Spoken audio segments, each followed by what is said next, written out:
লজ্জা করছে না আপনার? নিজে থেকে ১৪-১৫ বছরের ছোট একটা মেয়েকে ঘরে বউ করে আনতে? এই প্রথম কথা ওনার সাথে আমার, কিন্তু উত্তর পেলাম না। লোকটা ফ্যালফ্যাল করে আমার দিকে তাকিয়ে আছে। ওনার হ্যাবলার মতো তাকানোর ভঙ্গি দেখে আমার রাগ শুধু বেড়েই যাচ্ছে। কি হলো? কিছু বলছেন না যে? কেন বিয়ে করলেন আমায়? আমার জীবনটাকে বিষিয়ে দেওয়ার জন্য? আমি না হয় মেয়ে মানুষ, আমাকে জোরপূর্বক বিয়ে দিয়েছে পরিবার থেকে, কিন্তু আপনি আপনি তো পুরুষ মানুষ। কেমন পুরুষ আপনি, যে নিজের থেকে এত ছোট একটা মেয়েকে বউ করে নিয়ে আসলেন? কেন পুতুল খেলার জন্য না, কি বলেন? একটা কথারও উত্তর না দিয়ে লোকটা ওয়াশরুমে চলে গেলেন। এদিকে আমার রাগের মাত্রা অধিক হারে বাড়ছে। আমি আবার অতিরিক্ত রাগ উঠলে রাগের প্রভাবে কেঁদে ফেলি। আধা ঘন্টা পার হয়ে গেল, লোকটা ওয়াশরুম থেকে এখনো বাইরে আসছে না। তাতে আমার কি? আমি তো এই অর্ধবয়স্ক লোকটাকে বিয়ে করতেই চাইনি। বাবা মাকে এত করে বললাম, এই লোকটাকে বিয়ে করতে পারবো না আমি। শুনল না আমার কথা কেউ। পালিয়েও আসতাম রবির সাথে। পরিকল্পনা করেছিলাম ওর সাথে, কিন্তু পরদিন রাতে বিয়ে দিয়ে দিল। কাছের আত্মীয় স্বজন, পাড়া প্রতিবেশী দিয়ে বাড়ি ভর্তি ছিল, তাই আর পালাতে পারলাম না। কবুল কবুল কবুল ৩বার বলেই দিলাম, শুধু মুখ দিয়ে, মন থেকে নয়। রাগে দুঃখে কিছুক্ষণ নীরবে কান্না করে রবির কথা ভাবতে ভাবতে ঘুমিয়ে পড়লাম। যে কাল রবির সাথে কথা বলতে হবে। আমি এই লোকটার সাথে থাকতে পারবো না। ও যেন এখান থেকে নিয়ে যায় আমাকে। সকালে ঘুম থেকে উঠে দেখলাম লোকটা ফজরের নামাজ পড়ছেন। পাশে আর একটা জায়নামাজ বিছিয়ে রেখেছেন, হয়তো আমার জন্য। অন্যদিন নামাজ পড়লেও আজ ওনার জন্য নামাজ পড়লাম না আমি। যাওয়ার পর একা পড়ে নিলাম। নামাজ পড়ে বাইরে বেরিয়ে গেলেন উনি। আমি নামাজ শেষ করে ঘরে বসে আছি। একটু পর দরজায় কড়া নাড়লেন ওনার মা। বৌমা, উঠেছো তোমরা? এই বলে আমি জিমা বলে দরজার কাছে এগিয়ে শাশুড়িকে ভেতরে নিয়ে আসলাম। একটা ছোট মেয়ে, বয়স ৯-১০ হবে হয়তো। সে ট্রেটে সকালে নাস্তা নিয়ে আছে। শাশুড়ি মা: জুলি, তুই খাবারের ট্রেটা টেবিলে রেখে রান্নাঘরে তোর ছোট ভাবিকে কাজে সাহায্য কর যা। শাশুড়ি মা: কাল তোমাদের খোঁজ ঠিকভাবে নিতে পারিনি। কোনো অসুবিধা হয়নি তো মা তোমাদের? আমি: না মা, কোনো সমস্যা হয়নি। আচ্ছা ঠিক আছে, নাস্তা করে বিশ্রাম না তোমরা। আমি ঠিক আছি মা। তখন বিছানায় বসা অবস্থায় শাশুড়ি মা আমাকে জড়িয়ে কাঁদতে লাগলেন। আমার কেন জানি ওনার এই সময় আমাকে জড়িয়ে ধরে কান্নাটা স্বাভাবিক লাগলো না। কান্না থামিয়ে শাশুড়ি মা আমার মাথায় হাত দিয়ে বলছে, আমার ছেলেটাকে অনেক সহজ সরল, ওকে দেখে রেখো মা। তখনই রুমে লোকটা প্রবেশ করেন। মা কথা থামিয়ে বলেন, বাবা, তোরা নাস্তা করে নে, আমি যাচ্ছি। লোকটা মুচকি এসে মাথা নাড়িয়ে হ্যাঁসূচক সম্মতি জানায়। লোকটা রুমে সোফায় বসে হাতে করে আনা খবরের কাগজে মুখ ডুবাই আছে। এদিকে আমার পেটে ক্ষুধার্তে ইঁদুর দৌড়াচ্ছিল খাবার টেবিলে, কিন্তু আমার খেতে কেমন একটা দ্বিধা লাগছে নিজে থেকে। আমি: শোনেন, মা তো নাস্তা করতে বলে গেল, খেয়ে নিন। লোকটা একটু মাথা উঠায় আবার খবরের কাগজ পড়তে লাগলেন। আমি আর অপেক্ষা না করে একাই কিছু খেয়ে নিলাম। একটু পর লোকটা ঘর থেকে বেরিয়ে গেলেন না খেয়েই। আমিও এই সুযোগে রবিকে কল দিলাম। রিং হচ্ছে, কিন্তু রিসিভ হচ্ছে না। ৫বার কল দেওয়ার পর ৬ষ্ঠবার কল রিসিভ করলো রবি। দেখো জান্নাত, তুমি এখন অন্যের বিবাহিত স্ত্রী, এভাবে আমাকে আর কল দিবে না। আমি: এই অর্ধবয়স্ক লোকটার সাথে আমি থাকতে পারবো না, তুমি আমাকে এখান থেকে নিয়ে যাও। রবি: পাগলামি করো না জান্নাত, আমার পক্ষে এই কাজ করা সম্ভব নয়। তুমি এখন একজনের বউ, আমার কেউ নাও। আর কখনো কল দিও না, ভালো থেকো। এই বলেই ফোনটা কেটে দিল রবি। আমি হতাশ হয়ে আবার কল দিচ্ছি রবিকে, কিন্তু নাম্বার ব্যস্ত। একবার রিং হচ্ছে, ব্যস্ত বলে কেটে যাচ্ছে। তার মানে রবি আমার মোবাইল নাম্বারটা ব্ল্যাক লিস্টে রেখে দিল। এমনি মনটা খারাপ, আরও খারাপ হয়ে গেল রবির আচরণে। জানালার পাশে এসে দাঁড়িয়ে প্রকৃতি দেখছি, আর চোখ থেকে পানি পড়ছে। এমন সময় আমার ছোট যা রুমে এসেই কি ভাবি, বাসর রাত কেমন কাটলো বলেন শুনি। আমি: জি ভালো। যা, আমাদের ভাইয়া কিন্তু অনেক ভালো মানুষ ভাবি। এবাড়ির সবাই ওনাকে অনেক পছন্দ করে। আমি ওনাকে ভাসুর নয়, নিজের ভাই, আর উনি আমাকে নিজের ছোট বোনের মতোই স্নেহ করেন। চুপ করে আছি। আরে ভাবি, আপনার চোখ দেখছি লাল হয়ে আছে। বাবা মার জন্য মন খারাপ লাগছে বুঝি? প্রথম প্রথম আমারও অনেক খারাপ লাগতো, কিন্তু এবাড়ির সবার সাথে থেকে এখন বাবা মার কথা খুব কম মনে পড়ে। আসেন তো, আমার সাথে নিচে যাই। একা একা থেকে বেশি নিঃসঙ্গ বোধ করছেন। ভাইয়াটা যে কোথায়? নতুন বউকে একলা রেখে উধাও। আমি কিছু বলতে যাব, অমনি ছোট যা আমার হাত ধরে নিচে নিয়ে যাচ্ছে। আমিও আর কিছু না বলে ওনাকে অনুসরণ করে চলছি। আর দেখছি বাড়িটা বেশ বড় আর সুসজ্জিত 2 তলা বিশিষ্ট। লোকটার ছোট ভাইয়ের বউ হলেও আমার যা বয়সে অনেক বড় হবে। ছোট যা একটা রুমের সামনে এসে পিউ বলে ডাকতেই ছোট্ট একটা পরীর মতো সুন্দর মেয়ে দৌড়ে আসলো। ভাবি, আমার ছোট মেয়ে পিউ, আর বড় ছেলেকে ওর বাবা স্কুলে নিয়ে গেছে। পিউমা, এই যে তোমার বড় আম্মু। এ কথা বলতেই পিউ আমার কোলে আসার জন্য হাত উঠালো। আমিও খুশি মনে পিউকে কোলে নিয়ে গালে একটা আদর দিলাম। পিউও আমার গালে আদর দিল। তখন জড়িয়ে নিলাম বুকে পিউকে। পিউর সাথে কিছুক্ষণ সময় কাটিয়ে রান্নাঘরে গেলাম। ছোট যাকে আপু সম্বোধন করে বললাম, আমিও হেল্প করব আপনাকে। ও মা, সে কি কথা মা? জানতে পারলে আমাকে অনেক বকবেন। ভাবি, আপনি তার চেয়ে বিশ্রাম নিন রুমে গিয়ে। আর আমার নাম আশা, আপনি আমাকে আশা বলেই ডাকেন। আমি, না, তা হয় না, আমার কোনো বোন নেই। আমি আপনাকে আপু বলে ডাকব। যা, খুশি হয়ে। ঠিক আছে ভাবি।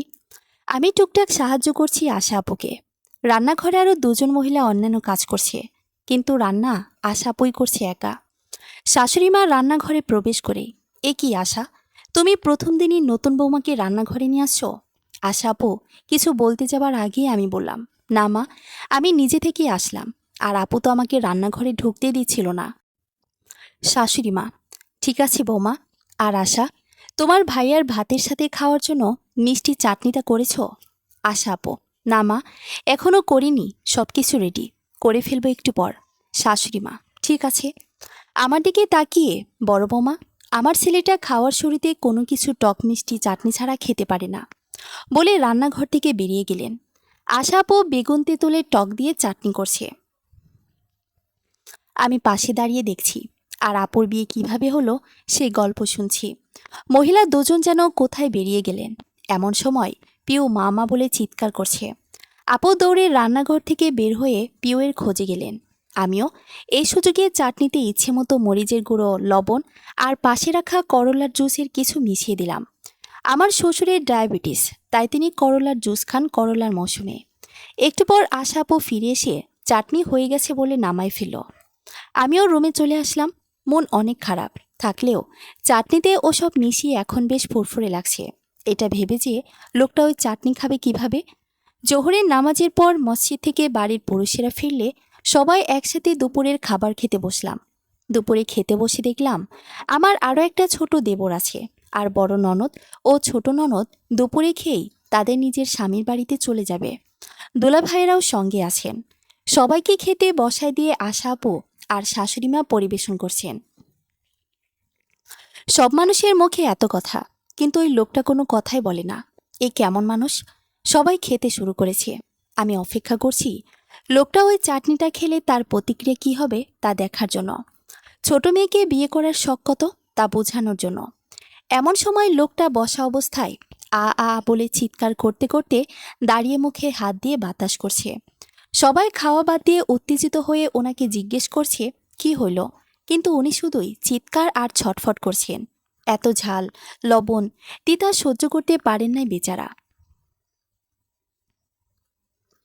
শাশুড়িমা কান্নার কণ্ঠে বললেন, আমার ছেলেটা কথা বলতে পারে না, কিভাবে বুঝবো ওর কি সমস্যা হচ্ছে? এ কথা শোনা মাত্রই কারেন্টের শক খেলাম পুরো শরীরে, আর বজ্রপাত হলো মাথায়। নিজেকে সামলিয়ে পানি এগিয়ে দিলাম লোকটাকে। এক নিমিষে সব পানি খেয়ে গ্লাস নাড়িয়ে আরও পানি চাইলেন। আশা আপু পানি দিলেন। পরিস্থিতি স্বাভাবিক হতে একটু সময় লাগলো। ভাগ্যিস বেগুনে সবার অ্যালার্জি, জন্য চাটনি কেউ খায়নি। সবাই হালকাভাবে দুপুরের খাবার খেয়ে যার যার স্থানে ফিরে গেলেন। আমি রুমে এসে ওয়াশরুমের দরজা আটকালাম আর কান্নায় ভেঙে পড়লাম। শেষ পর্যন্ত এই ছিল আমার কপালে, বোবা বুড়া স্বামী। কি পাপ করেছিলাম আমি আল্লাহ, বলে আয়নায় নিজেকে দেখে আরও ভেতর থেকে কষ্টে কাঁদতে লাগলাম। বেশ কিছু সময় পর রুমে এসে শুয়ে পড়লাম। এত কান্নার পরও ভেতর থেকে আবার কান্না আসছে দুর্ভাগ্যের জন্য। এভাবে শুয়ে বিকেলটা কাটালাম। সন্ধ্যায় আব্বু আম্মু আর ছোট ভাই আমাকে আর লোকটাকে আমাদের বাড়িতে নিয়ে যাওয়ার জন্য এই বাড়িতে আসলো। আমি ওদের কারো সাথে ভালোভাবে কথা বললাম না। তাড়াতাড়ি রাতের খাওয়া শেষ করে আমাদের বাড়িতে গেলাম। গিয়ে ক্লান্ত লাগছিল বলে শুয়ে পড়লাম। খুব কষ্ট পেয়ে কান্না করলে আমার আবার ঘুম পায়। বিছানায় শুয়ে আছি। লোকটা আমার বিছানার একপাশে শুয়ে পড়ল দেখে আমি নিজে তার মাথা থেকে বালিশ নামিয়ে মেঝেতে ফেলে দিয়ে সেখানে শুতে বললাম। লোকটা বাধ্য ছেলের মতো মেঝেই শুয়ে পড়ল, কিন্তু কিছু বললে আমার দিকে ফ্যালফ্যাল করে তাকানোটা ত্যাগ করতে পারল না, যা আমার কাছে খুব অসহ্য লাগে। আমাদের বাড়িটা একটু গ্রামের পাশে, তাই নতুন বিয়ে হলে গ্রামের অনেক মানুষ নতুন বর বউ দেখতে আসেন।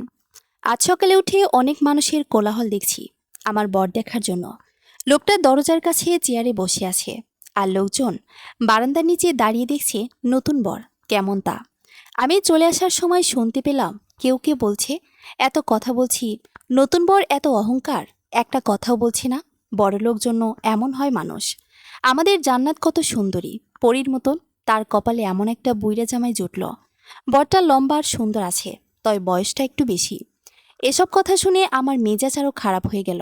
রান্নাঘরে গিয়ে রাগে আম্মুকে বললাম, আম্মু, আমি আর ওই বাড়িতে যাব না, কিছুতেই না। ওই লোকটার এত বয়স, আর উনি কথা বলতে পারে না, বোবা। তোমরা কিভাবে এমন একটা লোকের সাথে আমার বিয়ে দিলে বলো? আম্মু চুপ করে আছে। আব্বু রান্নাঘরে এসে আমার সব কথা শুনে আমাকে বলল, মা, কোনো পিতামাতা তার সন্তানের খারাপ চায় না। জামাই বাবা কিছুদিন আগে গ্রামে এসে তোকে দেখে খুব পছন্দ করে, আর তোর শাশুড়ি সম্পর্কে আমার বড় বোন হন। ছোটবেলায় আমি একবার পুকুরে পড়ে গিয়েছিলাম, তখন তিনি আমায় বাঁচান। এই ঋণ একটু হলেও শোধ করতে চাই আমি। আব্বু আমার মাথায় হাত রেখে বলেছে, তুই অনেক সুখী হবি রে মা, দেখে নিস। হাতটা সরাই দিলাম। আমি আর বললাম, বোবা জামাই নিয়ে কি সুখী হব বলো তুমি? আব্বু, জামাই আগে স্বাভাবিক মানুষ ছিলেন, একটা দুর্ঘটনার পর থেকে কথা বলতে পারে না। একটা কথা মনে রাখবি মা, মানুষের সব থেকে বড় পরিচয় সে মানুষ। কি দুর্ঘটনায়? আব্বু কিছু বলার আগেই শাশুড়ি মা মোবাইলে কল দিয়ে কান্না করতে করতে বললেন, আমার শ্বশুর বাবা অনেক অসুস্থ, হাসপাতালে নিয়ে যাচ্ছেন, আমরা যেন দ্রুত সেখানে যাই। তখনই তাড়াতাড়ি বের হয়ে আব্বু আম্মু লোকটা ছোট ভাই সহ রওনা দিলাম। শ্বশুর সাহেব হাসপাতাল থেকে ফিরেছেন আজ। বাড়িতে অনেক আত্মীয় স্বজন, পাড়া প্রতিবেশীর সমাগম, সব মিলিয়ে ভালোই ব্যস্ত হয়ে পড়েছি আমি। এবাড়ির সবাই অনেক ভালো, সবার সাথে অল্প সময়ে বেশ ভাব হয়েছে আমার। শুধু ওই লোকটাকেই এখন পর্যন্ত সহ্য করতে পারছি না। যদিও এই কদিন হাসপাতালে বেশিরভাগ সময় বাবার সাথে ছিল। এবার বাড়িতে গেলে আর আসবো না আমি, তাতে যা হবার হবে। মনে মনে সিদ্ধান্ত নিয়েছি আমি, এখন শুধু অপেক্ষা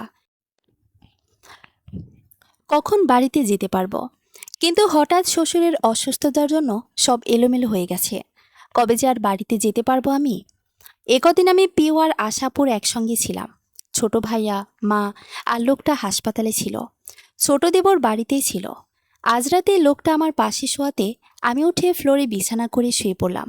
ওনার বাড়ি, ওনার ঘর, উনি থাকুক খাটের ওপর। তাছাড়া একদিন হাসপাতালে ঠিকমতো ঘুম হয়নি লোকটার, শাশুড়িমা বলেছিলেন। সকালে উঠে দেখি লোকটা রুমের অন্য পাশে ফ্লোরে ঘুমাচ্ছে। কি নিষ্পাপ লাগছে ঘুমন্ত মুখটা লোকটার, মনে হয় সারা জীবন চেয়ে থাকি। ছি, আমি কেন এই লোকটাকে দেখছি? ওনার জন্য আমি আমার রবিকে হারালাম, ওনার জন্যই রবি আমার সাথে কথা বলে না এখন। আর সেই আমি কিনা ঘৃণা করি আমি এই লোকটাকে, অনেক ঘৃণা করি। এরপর ফ্রেশ হয়ে নিচে রান্নাঘরে যাই আপুকে সাহায্য করার জন্য। সকালে নাস্তা করে যে যার অফিসে চলে যায়। এ কি, লোকটাও কোট টাই পরে হাতে ল্যাপটপ ব্যাগ নিয়ে কোথায় যাচ্ছেন? শাশুড়িমা বললেন, বাবা, আজ অফিসে না গেলে হয় না?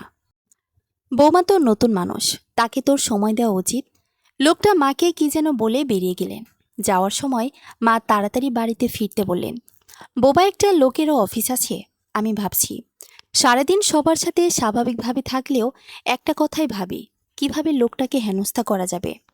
আপুসহ দুপুরের খাবার রান্না করি, আর মা সবসময় বাবার পাশেই থাকেন। লোকটাও দুপুরের খাবার খেতে আসে। খাওয়ার শেষে রুমে যায় বিশ্রাম করার জন্য। আশাপু আমাকেও জোর করে রুমে পাঠায়। রুমে যাওয়ার পর আয়নার পাশেই কিছু বেলি ফুল দেখতে পাই। বেলি ফুল তো আমার পছন্দের অনেক। ফুল দেখে আনন্দিত হয়ে হাতে নিলাম। তখন লোকটা ইশারায় ফুলটা মাথার খোপাতে গেঁথে নিতে বললেন।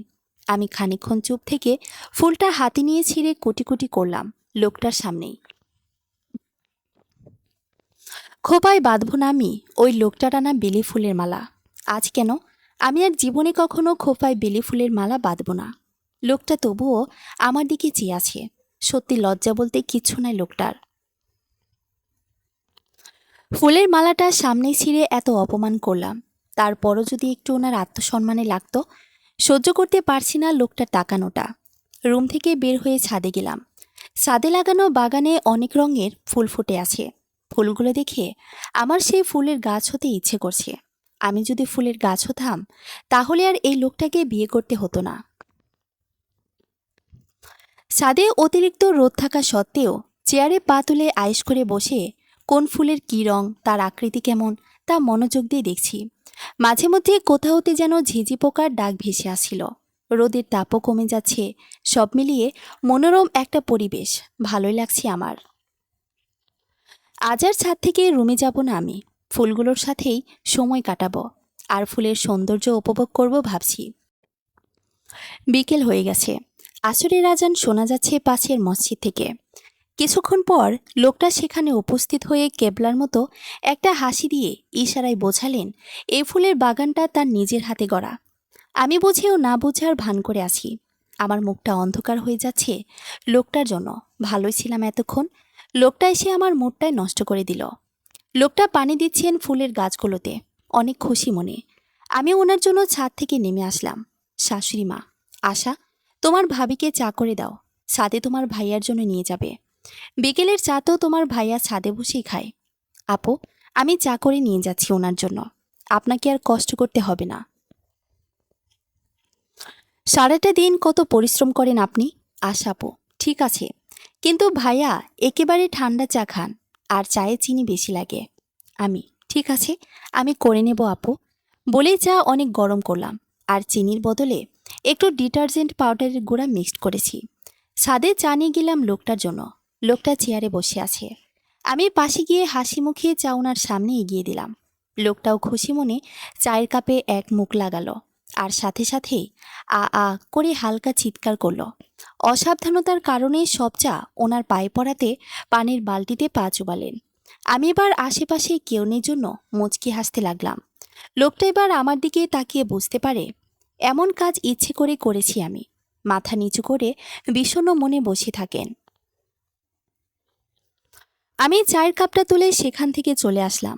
জিহ্বা পড়ে যাওয়ার জন্য সেদিন রাতে লোকটা আর কিছু খেতে পারল না, না খেয়ে শুয়ে পড়ল। আজও লোকটা বেলি ফুলের মালা এনে রেখেছে আয়নার পাশে। আজ না ছিঁড়ে এমনিতেই লোকটার সামনে ডাস্টবিনে ফেলে দিলাম। রাতে আবার অনেক চকলেট, চিপসের প্যাকেট এনে আমার বালিশের পাশে রেখেছে। খেতে ইচ্ছে করলেও খেলাম না। ফ্লোরে শুয়ে ঘুমায় পড়লাম। একটা স্বপ্ন দেখে হঠাৎ মাঝরাতে ঘুম ভেঙে গেল আমার। তখন দেখলাম লোকটা চার্জার লাইটের আলোয় কি যেন লিখছে আর কাছে। লোকটাকে দেখে আমার মনে একটু মায়া হয়। আবার ঘুমিয়ে পড়লাম। সকালে উঠে পিউ রুমে আসলে লোকটার সামনে অনেক চকলেট আর চিপসের প্যাকেট বের করে পিউকে দিলাম। পিউ খুশি হয়ে প্রথমে লোকটার গালে, তারপর আমার গালে আদর দিল। পিউয়ের কাণ্ড দেখে লোকটা মুচকে হাসে আর আমার নিজের গালটাই ছিঁড়ে ফেলতে মন চাচ্ছিল। পিউকে কোলে তুলে বাইরে বেরিয়ে আসলাম। আজ কলেজে আমার অনার্স প্রথম বর্ষ পরীক্ষার ফর্ম পূরণ করতে যাব আমি। শাশুড়িমা লোকটার সঙ্গে আমায় কলেজে পাঠালেন, যা আমি একদমই চাইনি।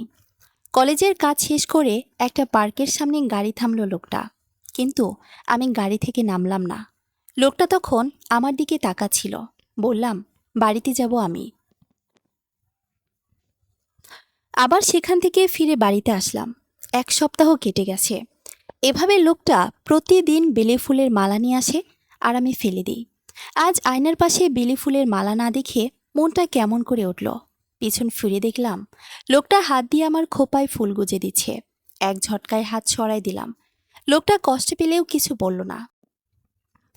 এত কিছুর পরেও রাতে একটা নীল রঙের শাড়ি আর চুড়ি এনে আমার হাতে দিল। সাথে সাথে আমি শাড়ি চুড়ি লোকটার হাতে দিয়ে বললাম, লাগবে না আমার এসব। লোকটা শুধু ফ্যালফ্যাল করে তাকিয়ে রইল আবার আমার দিকে। বাবা এখন পুরোপুরি সুস্থ, কিন্তু আরও কিছুদিন বিশ্রাম নিতে হবে। তাই লোকটার ওপর কাজের চাপ বেশি শুনলাম। বড় ননদের কাছে বাড়ির সবাই আজ সকালে বেড়াতে গেছে, হয়তো 2-1 দিন থাকবে সেখানে। লোকটার অফিসের জন্য যেতে পারেনি, সেই সাথে আমিও বাড়িতেই আছি। ছোট মেয়েটা সহ রান্নার কাজ শেষ করে দুপুরে খেয়ে নিলাম, আর মেয়েটাকে ঘুমাতে বললাম। আধা ঘন্টা পরে লোকটা বাড়িতে আসে। ফ্রেশ হয়ে খাবার টেবিলে গিয়ে বসে খাবারের জন্য প্লেট কাছে নিল, কিন্তু সব খাবারের বাটি ফাঁকা ছিল। তারপর রান্নাঘরের দিকে পা বাড়ায় লোকটা। আমি দূর থেকে দেখছি এসব। রান্নাঘরেও কোনো খাবার না পেয়ে 3 গ্লাস পানি দ্রুত পান করে চেয়ারে বসে রইল সেখানে লোকটা। সব খাবার আমি আগে ডাস্টবিনে ফেলে দিয়েছিলাম, যাতে লোকটা খেতে না পারে। রুমে আসলাম। লোকটার ফ্লোরে ঘুমানোর বিছানা, বালিশ অগোছালো হয়ে আছে। সেগুলো গোছানোর সময় একটা ডায়েরি পাই। কারো ব্যক্তিগত ডায়েরি পড়ার কোনো ইচ্ছে আমার ছিল না কখনো, কিন্তু আজ লোকটার লেখা ডায়েরি পড়ার আগ্রহ যেন আমায় গ্রাস করে বসল। ডায়েরির প্রথম পাতা খুললাম। আমি মুরাদ আহমেদ, জন্মসাল 1984। লোকটার নাম তাহলে মুরাদ। আমি সে সময় 8ম শ্রেণীতে পড়তাম। মা সহ ছোট খালার বাড়িতে বেড়াতে গিয়েছি। সব ভাই বোন একসাথে হইচই আনন্দে মেতেছিলাম সবাই। রোজ বিকেলে খালাতো ভাই আর পাড়ার ছেলেরা মিলে ক্রিকেট খেলা হতো। খেলার এক পর্যায়ে বল গিয়ে পড়ে পাশের এক বাড়িতে। সবাই মুখ কালো করে আছে, আজ আর সেই বলটা তাদের পাওয়া হবে না বলে। সেবারে মেয়েটা অনেক ঝগড়াটে নাকি, যেই বল আনতে যাবে তার জন্য কানে ধরে ওঠা বসা অবধারিত। খেলার ছোট মাঠটার পাশে বাড়িটা ছিল। আমি নতুন জন্য সবাই জোর জবরদস্তি করেই আমাকে পাঠালো বলটা আনতে। আমি বল আনতে গেলাম, দেখি একটা মেয়ে বলটা হাতে নিয়ে ঘুরিয়ে ঘুরিয়ে দেখছে। ভালো করে দেখলাম, এমন সুন্দর মেয়ে কি করে এতটা ঝগড়াটে হতে পারে। টানা টানা চোখ, জোড়া ভ্রুযুগল যেন শ্যামা মেয়েটার সৌন্দর্য অনেক গুণ বৃদ্ধি করেছে। মেয়েটা আমাকে নতুন দেখে একটু অপ্রকৃষ্ট হয়ে গেল। আমি নিজে থেকে বললাম, ম্যাডাম, বলটা আমার। মেয়েটি কোনো কথা না বলে বলটা আমার সামনে এগিয়ে দিল। বল নিয়ে ফিরে আসি, কিন্তু মেয়েটাকে আরও একবার ভালো করে দেখতে ইচ্ছে করছে এখন খুব আমার। ঠিক তখনই মেয়েটা আমায় বলওয়ালা বলে ডাক দিল। সাথে সাথে ঘুরে দাঁড়ালাম। বললাম, আমাকে বলছেন? জি, আপনাকে। এ পাড়ায় আগে তো আপনাকে দেখিনি। কে আপনি? আমি নিহানের খালাতো ভাই মুরাদ। আপনি? মেয়েটা, আমি সামিহা। আমি আবার জিজ্ঞাসা করলাম, কোন ক্লাসে পড়েন আপনি? মেয়েটা, ক্লাস 8-এ। আপনি? এ মা, আমিও ক্লাস 8-এ পড়ি। তাহলে আমরা তো এখন বন্ধু বান্ধবী হয়ে গেলাম। সামিহা কিছু না বলে বাড়ির ভেতরে চলে যায়। বল নিয়ে ফেরার পর সবাই আমার আর সামিহার কথোপকথন শুনে অবাক হয়। তারপর থেকে সবাই সামিহাকে দিয়ে খ্যাপায় আমাকে। আমার খারাপ লাগে না। খালার বাড়িতে যতদিন ছিলাম সবসময় সামিহার সেই চোখ, মুখের মায়াভরা দৃশ্য ভাসত আমার সামনে। আরও 3 দিন দেখা হয় সামিহার সাথে। আমি প্রথম কথা বলি 2 দিন। 3 দিনের দিন সামিহা নিজে থেকেই কথা বলে। একই ক্লাসে পড়লেও সামিহা আমাকে আপনি আর আমি সামিহাকে তুমি সম্বোধন করি। মেয়ে মানুষ মনে হয় না সহজে কোনো ছেলে মানুষকে তুমি বলতে পারে। সামিহাকে আমার ভালো লাগে। সামিহাও কথা বলার সময় আমার দিকে আরপানে তাকায়। সেবার খালার বাড়ি থেকে চলে আসতে বুকের ভেতর প্রথম এক অজানা কষ্টে অনুভব করি। এরপরে যতবার ছুটি পেতাম স্কুলে ততবারই ছুটে যেতাম খালার বাসায়। দেখা হলেই টুকটাক কথা হয় সামিহার সাথে। আমি রাতে ঠিক করে রাখতাম কাল দেখা হলে কি বলবো, কিন্তু সামিহা সামনে আসলে সবকিছু এলোমেলো হয়ে যায় আমার। এসএসসি পরীক্ষার পর সামিহার আম্মুর মোবাইল নাম্বার নিয়ে আসি। তারপর থেকে মোবাইলে এসএমএসে কথা বলতাম। আর এইচএসসি পরীক্ষার পর অনার্স ফার্স্ট ইয়ারে মোবাইল কিনে সামিহা। সামিহার আম্মু আমাকে অনেক পছন্দ করেন। বাসার আশেপাশে দেখলেই বাড়িতে ডেকে নিতেন গল্প করতে। আমি ঢাকার এক প্রাইভেট বিশ্ববিদ্যালয়ে ভর্তি হই, আর সামিহা ফেনীর এক কলেজে ভর্তি হয় বাড়ি থেকে কাছের জন্য। এভাবে কথা বলতে বলতে কখন যে আমরা দুজন এক হয়ে যাই ঠিকভাবে বুঝতে পারি না আমি। সারাদিন রাত সামিহার খোঁজ না নিলে নিজেকে অসমাপ্ত লাগতো আমার। আর সামিহাও একবার মোবাইলের চার্জ না থাকার কারণে বন্ধ হয়ে যায়। পরের দিন কল দিলে কান্নায় ভেঙে পড়ে মেয়েটা। তখনই সিদ্ধান্ত নেই আমরা সারা জীবন একসাথে কাটাবো। কেউ কাউকে ছাড়া একদিনও চলতে পারি না। একদিনের কষ্ট হাজার দিনের মতো হয়ে যায়। এতদিনের কথায় কখনো আমাদের ঝগড়া হয়নি। কোনো কারণে কেউ রাগ করলে অন্যজন নিজেকে শান্ত রাখতাম। বেশ চলছে এভাবে। হঠাৎ বাড়ি থেকে সামিহার বিয়ে দেওয়ার জন্য সামিহার বাবা অস্থির হয়ে পড়েন। সামিহা আমার কাছে অনেক কান্নাকাটি করে কিছু একটা করতে বলে। আমি তখন আন্টির সাথে কথা বলে বোঝাতে সক্ষম হই, কিন্তু আমাকে শর্ত দেওয়া হয়েছিল নিজের একটা চাকরি জোগাড় করতে হবে, যত দ্রুত পারি তবেই সামিহাকে বিয়ে করতে পারবো, তার আগে নয়। সামিহার বাবা বেকার কোনো ছেলের সাথে নিজের বিয়ে দেবে না বলে তাহলে যে তিনি সমাজের মানুষের কাছে ছোট হয়ে যাবেন। আমাদের বাড়িতে আব্বা আম্মা সবাই রাজি ছিলেন সামিহা সুন্দরী মেয়ে ভালোর জন্য। অনার্স শেষ করে একটা বেসরকারি চাকরিতে যোগদান করি। তারপর ঘরোয়াভাবে বিয়েটা সম্পন্ন হয় আমাদের। বিয়ের পর 1 বছর ঢাকায় থাকি আমরা। জীবনের এত প্রশান্তি সুখ আর কখনো পাইনি আমি, যতটা সামিহার সাথে থাকাকালীন পেয়েছি। 1 বছর পর সামিহা প্রেগনেন্ট হলে আমার খুশির অন্ত থাকে না। অফিসের কাজের চাপের জন্য সামিহাকে বাড়িতে রেখে আসি। এ সময় ওর অনেক যত্নের প্রয়োজন বলে সামিহাকে বাড়িতে রেখে আসার পর আমার দিনগুলো অনেক কষ্টে কাটে। সামিহা আমার অবস্থা বুঝে ওই অবস্থায় ঢাকা আসতে চাইলে আমি বারণ করি। সুস্থ স্বাভাবিকভাবে আমাদের এক কন্যা সন্তান পৃথিবীতে আসে। আমার আর সামিহার নামের সাথে অক্ষর মিলিয়ে মেয়ের নাম সামাহা রাখি। আগে মাসে 2-3 বার বাড়িতে গেলেও সামা হওয়ার পর প্রতিটা সপ্তাহে বাড়িতে যেতাম। সন্তানের প্রতি এক বাবার কতটা আত্মার সম্পর্ক টান তাই প্রথম বুঝতে পারলাম। মা মেয়েকে ছেড়ে আসার সময় কষ্টে আমার বুকের ভেতরটা কেঁদে উঠত, কিন্তু চোখ কাটত না। ছেলে মানুষ বলে কথা, ছেলেদের এত সহজে কাঁদতে হয় না। 6 মাস পর সামিহা মেয়েসহ ঢাকায় গেলাম। গাড়ি থেকে নামার পর আমি কি একটা কাজের জন্য সামিহা আর মেয়েকে রাস্তার এক পাশে রেখে অন্য পাশে যাই। অন্য পাশে দাঁড়িয়ে আছি আমি। সামিহা হঠাৎ সামাকে কোলে নিয়ে এপাশে আসতে চাইছে। আমি হাত দিয়ে বারবার নিষেধ করছি যে আমি আসছি তোমাদের কাছে, কিন্তু সামিহা কি বুঝলো কে জানে। আমার চোখের সামনে রাস্তা পার হওয়ার সময় একটা বাস এসে সামিহার ওপর দিয়ে চলে যায়। আমি চিৎকার করে দৌড়ে ওদের কাছে আসি। মুহূর্তেই সেখানে অনেক লোক জড়ো হয়। সামিহার মাথার মগজটা রাস্তায় লাফাচ্ছিল, আর সামাকে আমি দেখতেই পারিনি। কোথায় হারিয়ে গেছে আমার কলিজাটা। মাথার মগজটা নিয়ে সামিহার রক্তাক্ত মাথার ভেতর রাখছিলাম আর আল্লাহ আল্লাহ বলে চিল্লাতে থাকি। তারপর আমার আর কিছু মনে নেই। অতিরিক্ত কষ্ট সহ্য করতে না পারায় আমার ব্রেন স্ট্রোক করে। বয়স কম থাকায় সেবার বেঁচে যায়, কিন্তু কথা বলার শক্তিটুকু হারাই ফেলি আমি। অবশ্য আমি চাই না কথা বলতে, যেখানে আমি আমার সামিহা আর সামা নাই। গ্রামের বাড়ির সামনে ওদের কবর দেখে কবরের পাশে এসে কান্নায় ভেঙে পড়ি আমি। সে সময় পরিবারের মানুষ আমার কাছে অনেক মানসিক সাপোর্ট পায়। কোনোদিন রাতে ঘুম ভাঙলে আমার বুকের ভেতরটায় ভেঙে চুরমার হতো কষ্টে। চারিদিকে হাহাকার, শূন্য লাগতো সব কিছু। এতটা খারাপ লাগতো ভাষায় বোঝাতে পারবো না। গলা কাটা মুরগির মতো ছটফট লাগে তখন নিজের। সবসময় নিজেকে ঘরবন্দি করে রাখতাম। এই জন্য আব্বা ওনার ব্যবসার দায়িত্ব আমায় দেন। আমি কথা বলতে পারি না জন্য সব কিছু দ্রুত লিখে দিই। অল্প দিনের ব্যবসায় সফল হই, কিন্তু কষ্ট লাগে খুব বাড়ির সামনে কবর দুটো দেখে। তাই সপরিবারে শহরের বাড়িতে এসে থাকা শুরু করি। এই 5 বছরে আল্লাহ রহমতে ব্যবসাটাকে সফলভাবে অনেক দূরে নিয়ে যায়। আজ অনেক বছর পর নানার বাড়িতে গেলে একটা মেয়েকে আমার চোখে লাগে। তার নাম আমার অজানা। এরপর আরও কয়েক পৃষ্ঠা ভর্তি লেখা। আমার আচরণের কথায় লিখেছেন মনে হয়। আর পড়তে পারলাম না।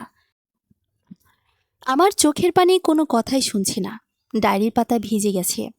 মানুষটার জীবনে এত কষ্ট, আর আমিও কত অত্যাচার করেছি। ডায়েরিটা বন্ধ করে ওয়াশরুম থেকে ফ্রেশ হয়ে ওনার আনা নীল রঙের শাড়ি আর চুড়ি পরলাম।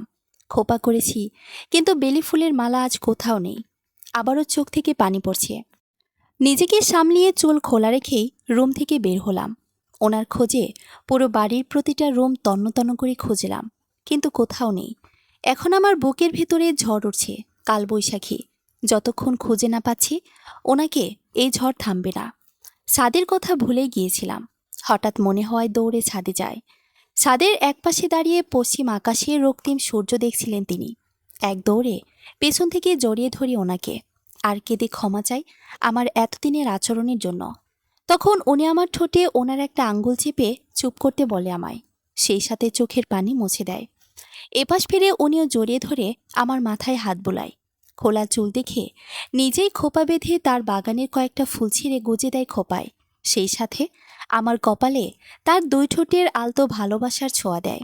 আমি আরও শক্ত করে জড়িয়ে ধরি তাকে, আর বলি, সারা জীবন এভাবে জড়িয়ে থাকবো আপনাকে, যেন আমাদের কলিজা দুটো মিশে এক হয়ে থাকে। সমাপ্ত।